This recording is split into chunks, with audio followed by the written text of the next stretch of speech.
Es que como parte de la reacción bastante brutal del gobierno después que dijimos lo de Seychelles, empezó a circular un argumento increíble, que es el tema del golpe, otra vez, el tema del golpe. Cuando el gobierno habla de golpe institucional, hubo declaraciones, por ejemplo, esta semana de Diana Conti y de Juliana Di Tulio, diciendo que para ellos significaría un golpe que perdieran las elecciones en octubre y que la oposición quisiera tomar la presidencia de la Cámara de Diputados. Es una interpretación bastante particular, porque en verdad, si el gobierno pierde y la oposición tiene mayoría, tendría que tener la presidencia de la Cámara. Pero todo el tiempo el gobierno agitó el fantasma del golpe. Incluso antes de que Néstor asumiera como presidente, ya estaba hablando de golpe. Nico Buñac estuvo laburando en esto y por lo menos encontró 20 intentos de golpe teórico que nunca sucedió. Lo importante del fantasma, yo lo escribí el sábado en una nota en el diario, no es que exista, sino que asuste. Y en ese sentido se agitaba el fantasma del golpe. Incluso de un autogolpe también. Fíjate. Es un intento encubierto de golpe institucional, es decir, que se intenta descalificar las instituciones porque las cosas no le salieron como esperaban. Todo empezó cuando la historia todavía no había empezado. El 5 de mayo de 2003, el todavía candidato presidencial Néstor Kirchner ya acusaba a su rival, Carlos Menem, de denunciar fraude en el balotaje para dar un golpe institucional. Es un intento encubierto de golpe institucional. El 28 de agosto de ese mismo año, con Néstor en la Rosada, el piquetero Luis Delía anticipó que podría haber un golpe contra la democracia similar al que se había hecho en Venezuela contra Chávez. Delía anticipó que defendería a Kirchner en la calle y a los tiros. Siempre en los momentos turbulentos y cuando no hay respuesta para los problemas, se recurre a la teoría conspirativa, que no es una teoría inventada por el gobierno actual, se utilizó siempre en todos los gobiernos, así que es un tema muy gastado, el tema de la teoría conspirativa, pero que parece que sigue dando buenos resultados. En mayo de 2004, Kirchner le pidió explicaciones al jefe del ejército por una cena en el regimiento de Patricios junto a ex dirigentes radicales. El entonces jefe de gabinete, Alberto Fernández, dijo que era un complot contra la democracia. Un mes después, el 4 de junio, el presidente denunció una movida desestabilizadora organizada por policías, militares, economistas y políticos. Se inició una causa motorizada por el fiscal Stornelli, pero quedó en la nada. Uno de los argumentos o de los discursos que ha adoptado el gobierno es que las denuncias sobre corrupción o que involucren a la figura presidencial es un intento desestabilizador, digamos, que pone en riesgo la institucionalidad. ¿Cómo lo ve? Obviamente que desde cualquier punto de vista esa pretensión es inaceptable. Hay una locura de parte del gobierno, digamos, ha perdido agenda, ha perdido control, digamos, sobre qué es lo que quiere hacer y, digamos, tiene esta visión de negadora de la realidad, que le hace el camino muy fácil a sus críticos. El gobierno ha adoptado a través de su prensa dicta una política de negación que nadie la cree. Cuando dice se come con 6 pesos o no hay inflación o el INDEC, digamos, es impecable. Milani cortaba flores en la ruta, digamos, simplemente es ridículo. En 2005, Kirchner denunció otro oscuro pacto desestabilizador encabezado ahora por Duhalde, Patti y Menem. Ese pacto que hoy estamos sufriendo como ser en la provincia de Buenos Aires es el pacto Duhalde, Patti y Menem para que vuelva al pasado y al que hay que vencer y hay que derrotar. La carta abierta, que les gusta siempre utilizar palabras un poco más raras, conspiración les parece que ya está demasiado. Y entonces usan la palabra, usan en lugar de eso destituyente. Es una palabra que inventó, que sacó a relucir carta abierta y se ha puesto muy de moda.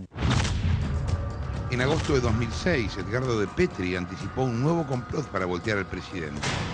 La supuesta amenaza estaba liderada por exmilitares, por Cecilia Pando y por el obispo castrense Antonio Baseotto. Poco después del 17 de octubre de 2006, el gobierno alertó sobre un complot para atacar a Néstor durante el traslado de los restos de Perón a San Vicente. Hoy, que no hay atisbos de golpe por ningún lado, digamos, es inaceptable usar, y es una falta de respeto hacia la historia, digamos, el uso de la idea de golpe de Estado, pero además, digamos, aquella historia muestra que aún si hubiese la amenaza efectiva de un golpe de Estado, hay razones de imperativos éticos, digamos, para ponerse de pie y protestar contra ciertas medidas. Diciembre del 2007, Cristina, recién electa, acusó a Estados Unidos de haber montado una operación con el valijazo de Antonini Wilson para perjudicar y condicionar su presidencia.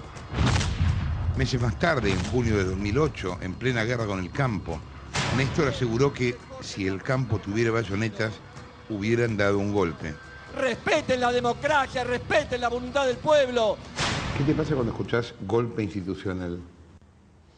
Ya lo escuché en el 2009. Es una palabra que está tan cargada de amenaza para todos los argentinos, la palabra golpe, que usarla es como usar tu bala de oro. No sé por qué lo usan tanto, la bala de oro, dado que todavía no han matado a nadie. Claro, pero si se usa tanto, se gasta también. Efectivamente. 15 de julio de 2008, en un acto frente al Congreso, Néstor acusó a los productores agrarios de querer destituir al gobierno. Los comparó con grupos de tareas y con los comandos civiles. Como las peores etapas del 55 y el 76 salen como comandos civiles. Kirchner los llamó comandos civiles, Sí, que para los jóvenes que miran tu programa eran no los... significaba nada porque ni siquiera sabían. Nada, pero digamos que eran los antiperonistas más acérrimos, los que realmente uno podría decir merecían el mote de gorilas, los antiperonistas más acérrimos que confluyeron a la revolución del 55 que sacó a Perón. Entonces, Kirchner llegó a llamar los comandos civiles a gente como Bussi, o como De Angeli, me guste o no De Angeli, pero digamos que De Angeli, llamar comando civil a De Angeli es por lo menos una exageración. 12 de enero del 2010, Cristina acusó de golpista a su vicepresidente, Julio Cobos. Dijo que quería asumir antes del 2011. Nosotros que sufrimos el desequilibrio institucional. Casi al mismo tiempo, Néstor insistió. Dijo que el gobierno estaba ante una conspiración permanente del Grupo Clarín. Creo que hablar del golpe o de la posibilidad del golpe o de la eventualidad de un golpe es algo que tiene varios objetivos. Primero, aglutinar en torno de una debilidad, es decir, convocar a los propios a defender algo que está amenazado. Hablar de la amenaza es un modo de levantar los espíritus propios. Es también, de algún modo, anticipar el fracaso y tener una excusa a la mano para el fracaso, y creo que esto debería ser un motivo de preocupación para todos. Creo que hay una hipótesis que se discute mucho, que yo no veo posible, pero que está en el aire de la discusión política, y es una presidenta victimizándose como dañada, deteriorada o agredida por las corporaciones. Por lo que ellos llaman los poderes fácticos, por las corporaciones. Marzo de 2012, Pudú en el Senado se defendió por el caso Chicone diciendo que había un complot contra las instituciones comandado por Héctor Bañeto, el fiscal Carlos Rívolo, el juez federal Daniel Rafecas, e involucró incluso al procurador Esteban Rigui. El brutal ataque a las instituciones que se está llevando adelante desde las mafias y sus esbirros. Hablar permanentemente del golpe es lo que permitirá decir estábamos diciendo que ocurriría y ocurrió. Y si no ocurre, no hay costo por haberlo dicho. Hay una especie de uso muy impune del lenguaje que es muy dañino para la vida democrática. 29 de junio del 2012, el canciller Timerman afirmó que había intereses que quieren voltear a la presidente. Acusó del plan a grupos económicos. 3 de octubre del 2012, la Casa Rosada denunció que las huelgas gremiales de prefectura y gendarmería buscaban afectar a la democracia.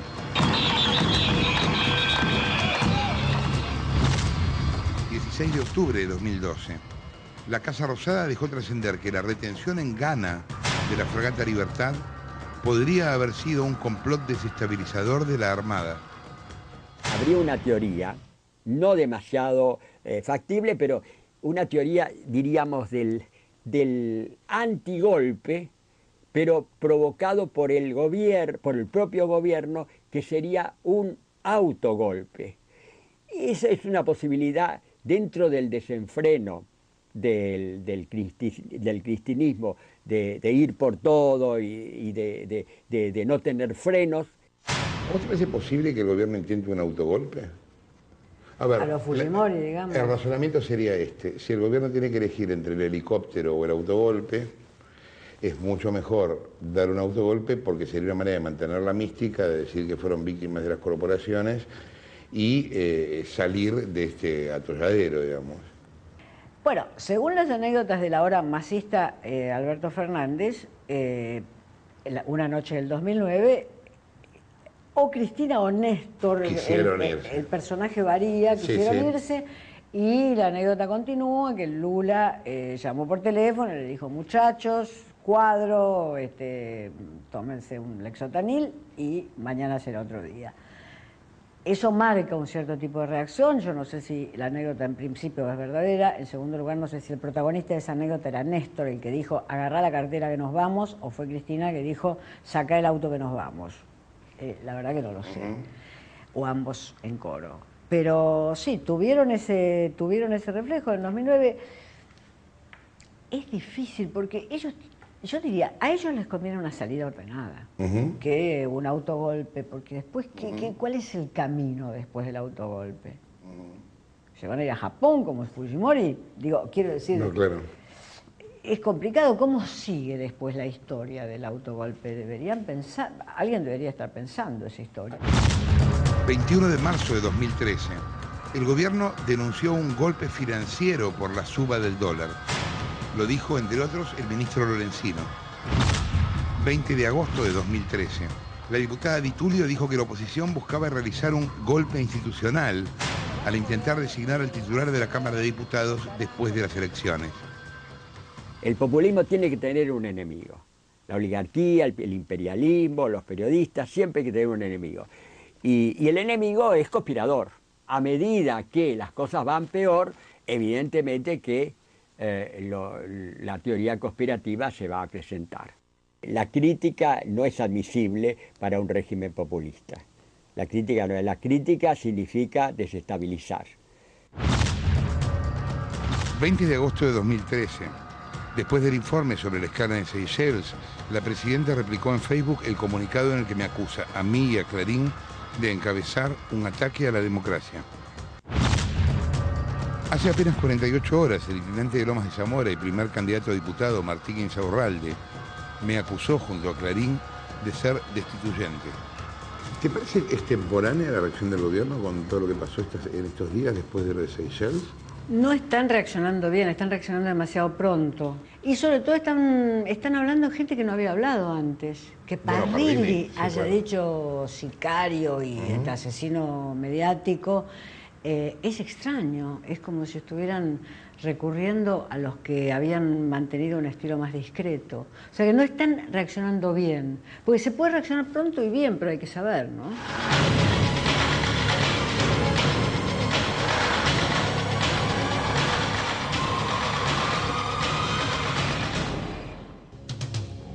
Vos sabés que es paradójica la historia, porque la relación de los K con los complots políticos parece estar en su ADN político, ¿no? Y por otro lado, ellos acusan a otros de algo que ellos mismos hicieron.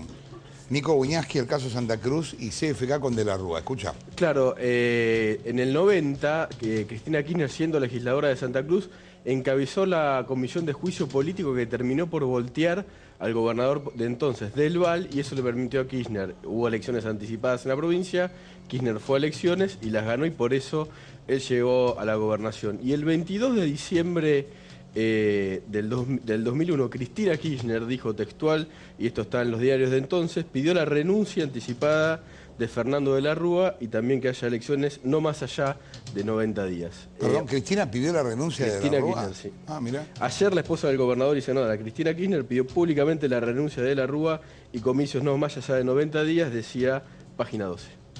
Obviamente hay muchos más complot que denunciaron los Kirchner durante estos años. Nosotros buscamos 20, pero hay muchísimos más. 20 obviamente son 2 por año, pero hay muchos más. Incluso hoy mismo el diario Tiempo Argentino vuelve a decir que Clarín intenta un golpe institucional. Te cuento 2 reacciones, ejemplos de presidentes extranjeros que reaccionan diferente al gobierno de Cristina Kirchner respecto a las denuncias periodísticas sobre corrupción.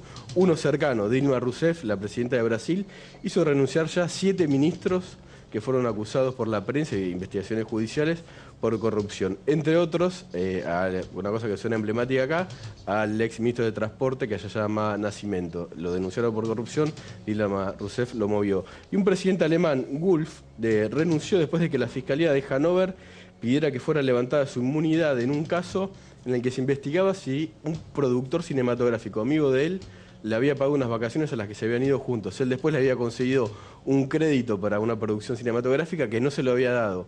Pero solamente ante la acusación, mirá lo que dijo. Renunció Wolf, el presidente alemán, porque la confianza de los ciudadanos está afectada y por lo tanto no puedo seguir ejerciendo mi función. Bien. Estamos... perdón, luego tener a Néstor. Néstor no está aquí, Néstor no está aquí. ¿Cómo que no está? Está Uy, allí comandante Chávez, ¿qué tal? ¿Cómo anda? Está Néstor en el paraíso, Jorge. En el paraíso fiscal de las Islas Seychelles. Discúlpeme. Pero no te asustes, es solo una escala técnica de 13 orillas. Nada más. Sí, me imagino. Nada más. Diga, ¿usted cómo anda, Hugo? Bueno, yo muy bien. ¿Cómo te va a ti, Mr. Devil? Allí te veo de rojo, rojito. Así es, he sido... Tú eres el diablo en persona, Hugo. la nata. Vamos, compartes allí el infierno con tu jefe Mañeto, con todos esos golpistas. Déjalo en paz, el compañero Néstor, Jorge. Respeta la memoria, porque él no se puede defender. Para eso tendrá su grupo de choque, pues, para que lo defienda. Bueno, pero adiós, Piti Yankee, imperialista, golpista. Adiós. Lamebota de los Yankees. Bueno, saludos golpista, al pajarito. Ya te dije, sino doblemente golpista. Saludos al pajarito. Estamos yendo a un corte, venimos en un segundo. Quédate ahí,